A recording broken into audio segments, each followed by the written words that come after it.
Hi friends, now we have HP laptop. In the HP laptop, the SMBus controller driver is not installed. I will show you how to install the SMBus controller driver in Windows 11. For this, you need to right click and then select update driver and then select browse my computer for drivers and then select let me pick from a list of available drivers on my computer. In this common hardware types window, you need to select the system devices.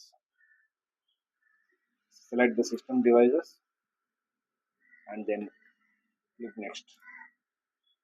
In this, manufacturer need to select the Intel, then in the model list select the SMBus controller, then click next.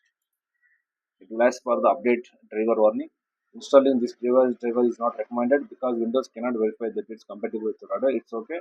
Press the yes button. Windows has successfully updated your drivers. That's it. Okay. Thank you.